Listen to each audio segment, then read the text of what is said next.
Ginagawang tapunan ng basura yung mga flood control dito sa Pilipinas. Walang maintenance, puro basura. Hindi ko alam kung saan napupunta yung pang-maintenance talaga nito. At ayun, madumi talaga siya. Actually, diring-diri na talaga ako, Agent Bond. Di ko alam bakit ko ginawa to. Agent Tony, kamusta ka dyan? Ay, thank you, Agent Lamin. Dito naman sa likuran ko, puno na ng basura ang flood control dito. Kung dyan sa Japan ay sobrang linis, dito, puno ng basura.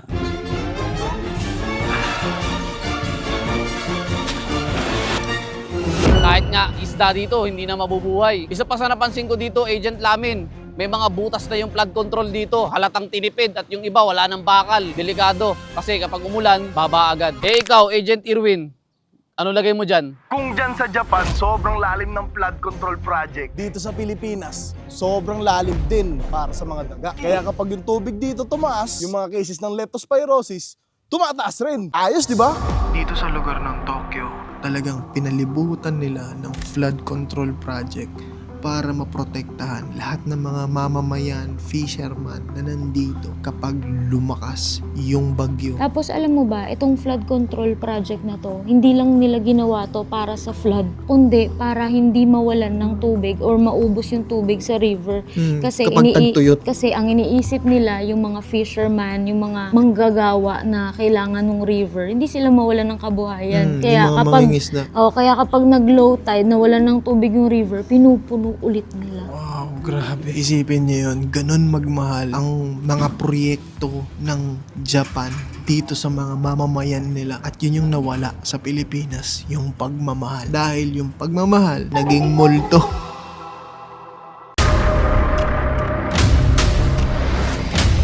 Bago tayo mag-umpisa, baka pwede nyong i-like ang video na to. Malaking bagay ang like sa aming mga content creators. Maraming salamat po.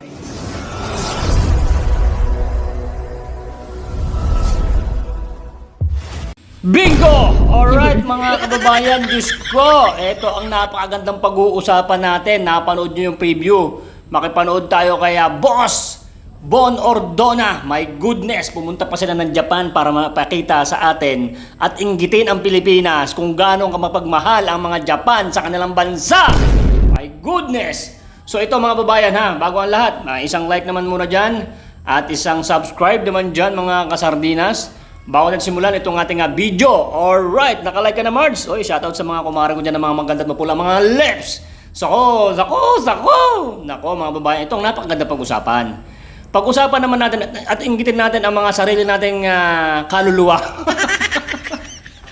Inggitin natin ang kaluluwa natin sa bansang Japan, mga babayan ha. Eto, panoorin natin hanggang dulo, no? At subscribe nyo rin si Boss Bon Ordona. My goodness. Gumastos talaga. Sabay, sikat naman talaga itong sila boss, no? Boss Bon, no?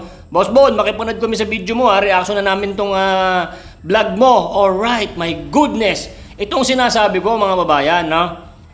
Ang sabi dyan sa huli ng ating preview, nawala, no? Yung pagmamahal ng mga nakaupo sa Pilipinas. Baga, naging multo. Kita nyo, yung flood control ng Pilipinas, ang liliit. Puno ng basura. Yung iba dyan hindi pa natapos, iniwan. Panoorin niyo yung full video, napakaganda ito mga babae. Tapos i-share niyo sa mga kumare natin dyan, sa mga kumpare natin. Para naman sabihin mong nakakainggit naman pala talaga ang bansang Japan. Alam niyo mga babae, mas mayaman pa tayo dyan dati. My goodness.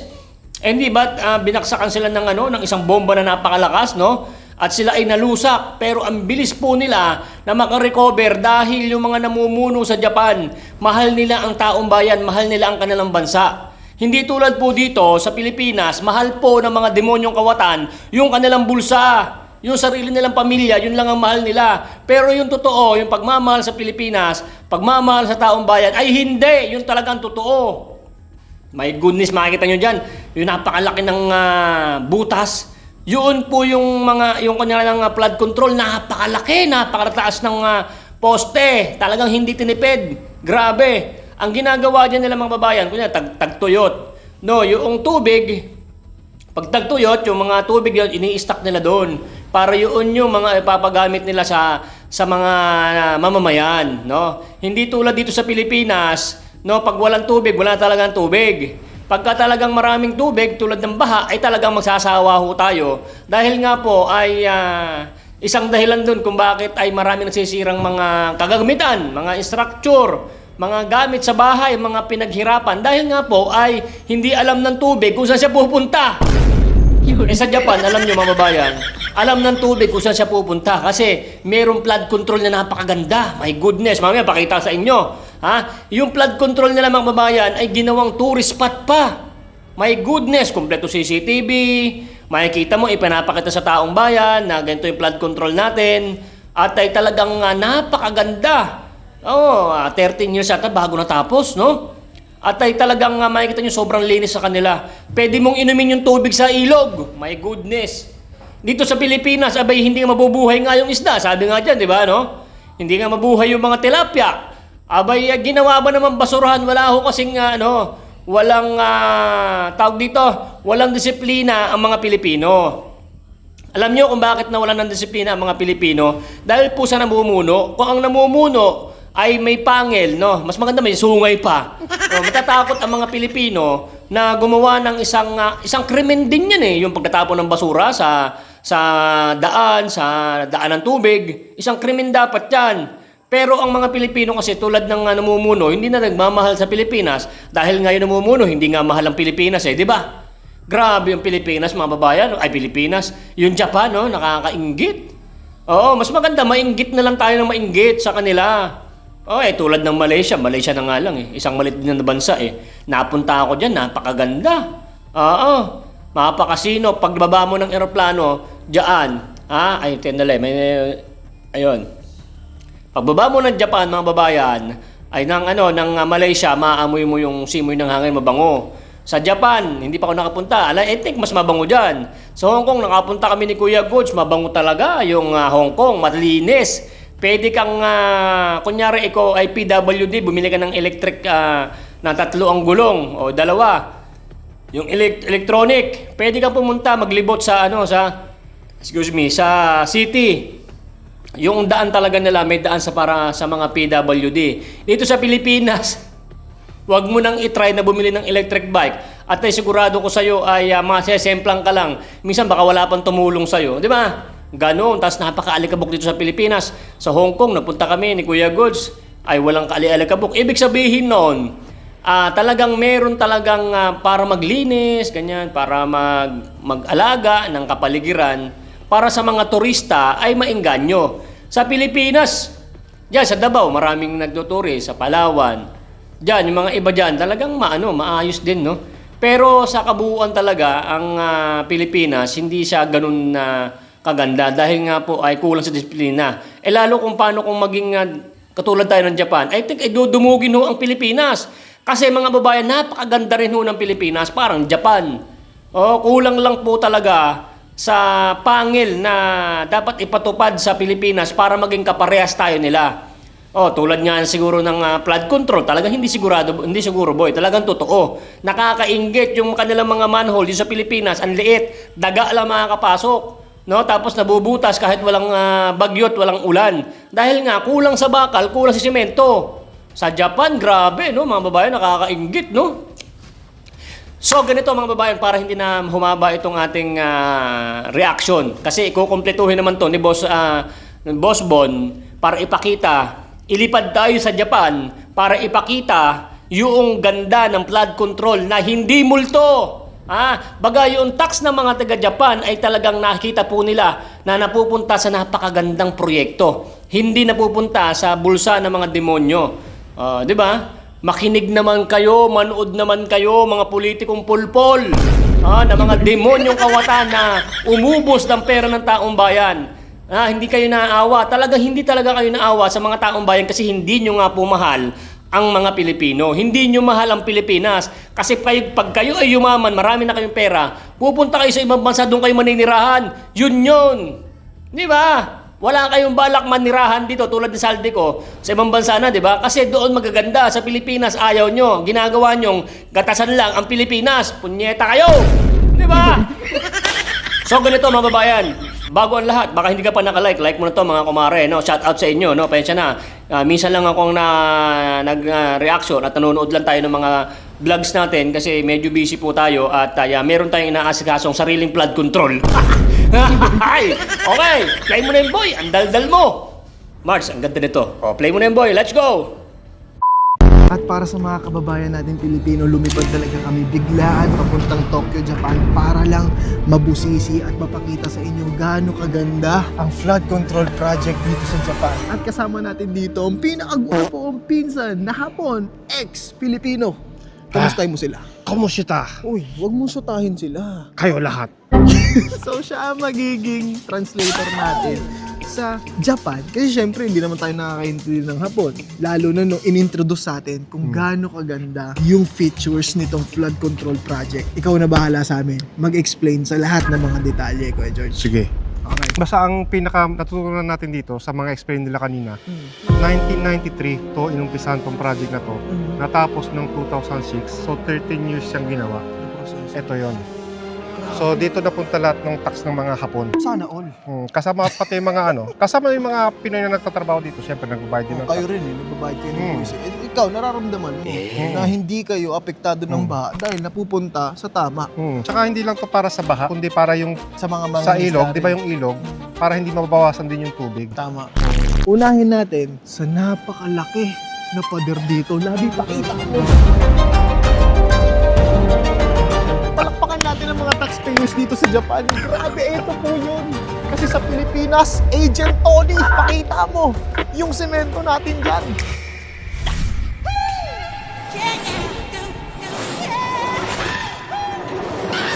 Agent Bon, itataya namin ang buhay namin para sa misyon na to.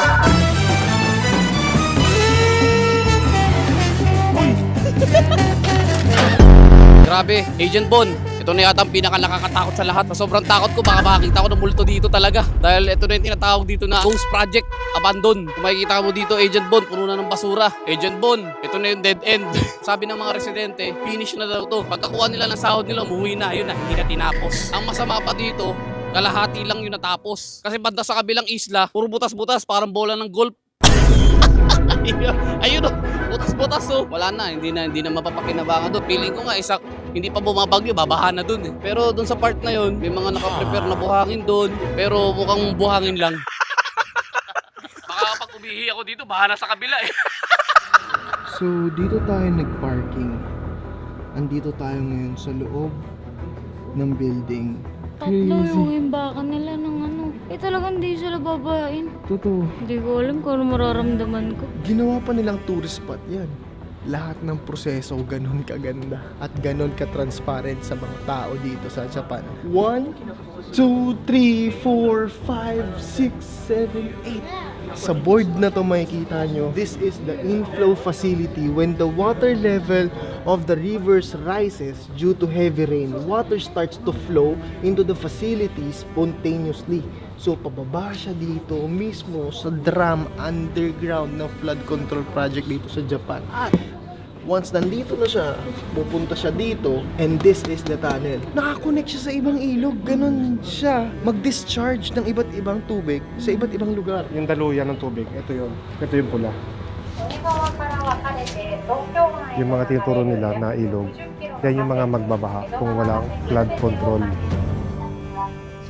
Mga agent, nandito naman tayo ngayon at tinatawag na tourist spot daw sa Bulacan na tinatawag na water park na Black Edition. Ang ganda daw dito, madami daw nagpipicture dito at madami daw kababalaghan na nangyayari dito sa water park na to. At mga kaibigan, sabi nga nila, ang bagyo daw dito pag pumatak daw, isang katutak ng basura ang napupunta dito sa ating water park. At ito daw ang tinatawag na aesthetic water park. Kung makikita nyo basura edition. Nakakalungkot. Meron mas nakakalungkot. Tapos na daw yung oras natin para. Ano? Totoo ba? Tapos na? Pusang gulo naman. Oh, wait lang. Papakita ko lang muna kung gaano kalapit yung taxpayers dito. Gaano kalaki to? Kasing laki nito yung yung bahay ng mga ng contractors dun sa Pilipinas. Nadali mo. Yun yung nakakatakot talaga. Ikaw talaga, Kuya Josh. Dinadali mo dun At ngayon mga kabayan, talagang nag-helmet tayo for protection. Mas maibistigahan natin ang mismong storage at kung saan napupunta yung baha dito sa Japan. Labi, may pa-helmet pa sila.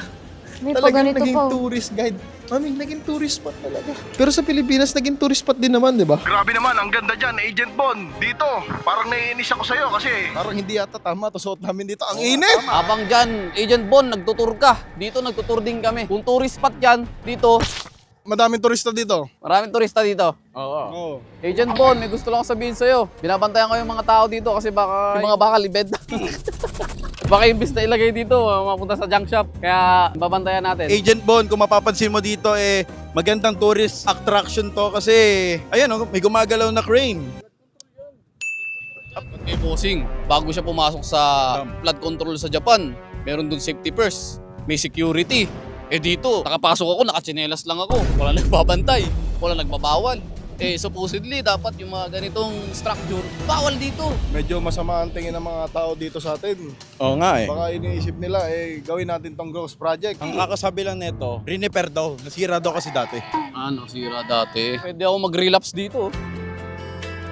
Ayoko na! Alam mo, parang ginagandaan nito. Itong proyekto nila, hindi nila tinatago sa public. Totoo. Open for public siya, even for foreigners katulad natin. Correct. Open book, bukas Totoo. na libro ang kanilang proyekto. Correct. At kahit sa operating room, kitang-kita natin yung CCTVs, lahat. Talagang may transparency at honesty sa lahat ng mga tao dito, kahit sa foreigners. At abangan nyo mamaya yung price reveal. Uy, oo nga, no. Yung presyo, malaman natin yan mamaya kasi ito nga, oh.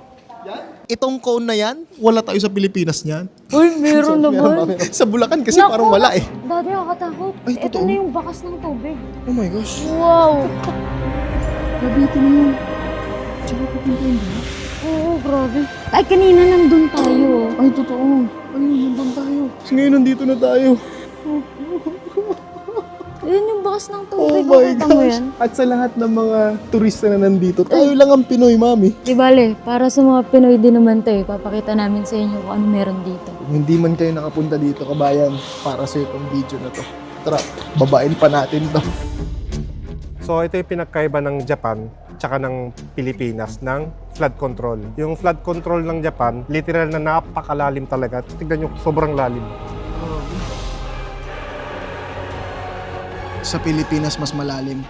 Mas malalim yung bulsa ng mga politiko. Oo, sobrang lalim. Mas malalim pa yata dito eh. Totoo, yun yung talagang katakot-takot, takurakot. Sa sobrang ganda ng proyekto nila dito, mga kabayan, talagang nakakalula yung presyo. Mamaya malalaman nyo yan. At sobrang lalim talagang pundasyon nila.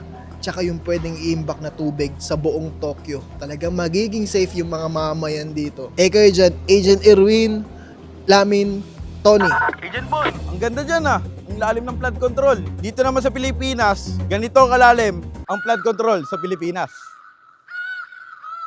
Sobrang putik, hindi malinis yung tubig, puro basura. Actually, tapunan to ng mga tai. Pero para sa inyo, i-showcase ko kung gaano lang kalalim yung flood control dito. Ayun ganito lang. Ginagawang tapunan ng basura yung mga flood control dito sa Pilipinas. Walang maintenance, puro basura. Hindi ko alam kung saan napupunta yung pang-maintenance talaga nito. At ayun, madumi talaga siya. Actually, diring-diri na talaga ako, Agent Bon. Di ko alam bakit ko ginawa to. Agent Tony, kamusta ka dyan? Ay, thank you, Agent Lamin. Dito naman sa likuran ko, puno na ng basura ang flood control dito. Kung dyan sa Japan ay sobrang linis, dito, puno ng basura.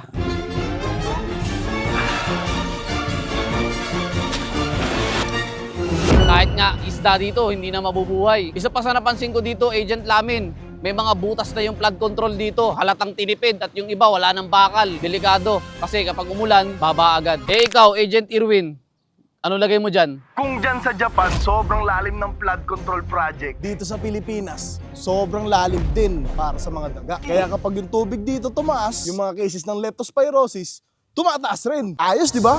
Dito sa lugar ng Tokyo, Talagang pinalibutan nila ng flood control project para maprotektahan lahat ng mga mamamayan, fisherman na nandito kapag lumakas yung bagyo. Tapos alam mo ba, itong flood control project na to, hindi lang nila ginawa to para sa flood, kundi para hindi mawalan ng tubig or maubos yung tubig sa river.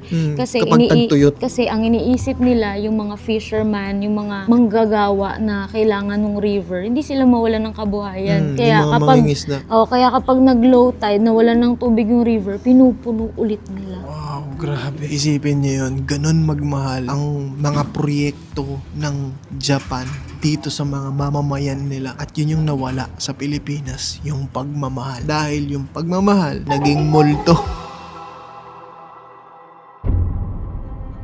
So yun mga kaibigan, na-realize lang namin sa dami ng flood control projects na pinuntahan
public library ng Japan, public school ng Japan, tsaka yung squatters area ng Japan. Di lang yun, pati yung discipline at safety dito. Correct. So lahat yon pinapatupad po dito. Ang sarap niyang i-compare sa Pilipinas para somehow magising tayong mga Pilipino na minumulto na tayo sa sarili nating bansa. Ama naming Diyos na makapangyarihan sa lahat, salamat po sa iyong pagmamahal na hindi nagmamaliw. Sa gitna ng kaguluhan sa aming bansa, turuan niyo po kaming magtiwala sa iyong hustisya at hindi sa hustisya ng tao. Linisin niyo po ang aming mga puso at ituro niyo po ang tamang daan ng katotohanan at pag-ibig. Tulungan niyo po kaming maging ilaw sa gitna ng dilim at ipakita sa mundo na may pag-asa pa sa pangalan ng aming Panginoon Hesus. Salamat po sa pag-ibig po ninyo at salamat sa pagdinig ng aming mga panalangin at iligtas niyo po kami. Sa pangalawa po ninyong pagparito at patawarin po kami sa lahat ng aming mga pagkukulang at pagkakasala sapagkat ito po ang aming samutiling sa matamis na pangalan ng aming Panginoon Hesus. Amen. Sa lumang silid, mag-isa kang tahimik. Walang kamera, palakpak ay wala na. Ngunit sa bawat pader ng bayang iniwan mo, may pangalan mong di na mabubura.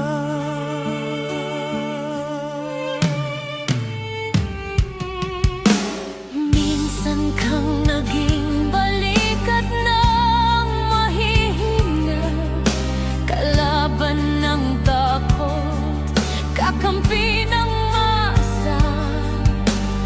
Di mo man laging nasabi ang tama, pinili mong ipaglaban ang madla.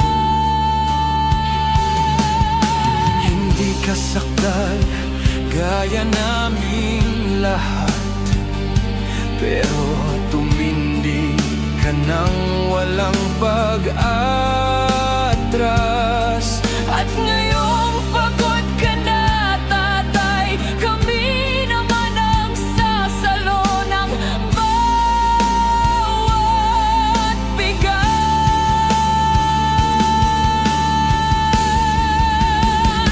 Hanggang sa dulo, ikaw ay mahal.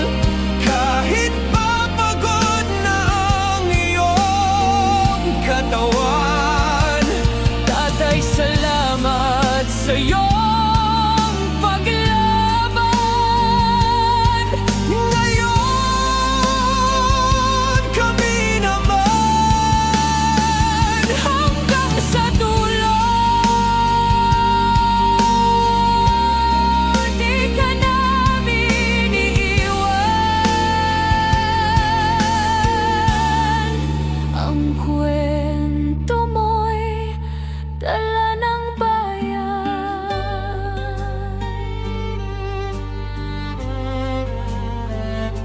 Tahimik ka na sa mga batikos. Wala nang tugon, wala nang galit. Pero sa mata ng mga maralita, naroon pa rin ang tapat mong alaala. Marami mang di nakaintindi, marami pa rin ang di nakakalimot. At ngayong wala ka ng kapangyarihan, tatay, ang magtatanggol sa'yo ay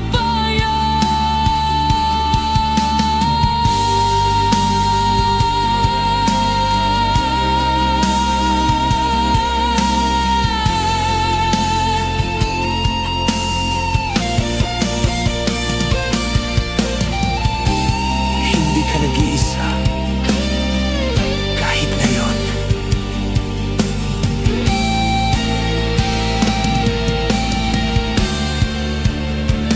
Hanggang sa dulo, tangan ka pa rin sa puso ng batang minsan mong pinakain. Hanggang sa dulo, di ka nag-iisa. Ang dasal ng bayan ay sa'yo pa rin. Katay kami naman ang lalaban sa ngalan mo, sa alaala mo. Hanggang sa dulo,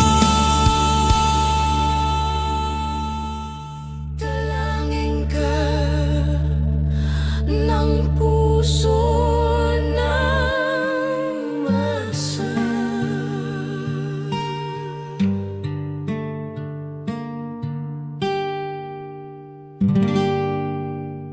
At yun na nga mga kababayan, ano na ang masasabi mo? Kung mayroon kayong hinaing at komento patungkol sa balitang ito, please comment down below. Pag-uusapan natin yan sa comment section.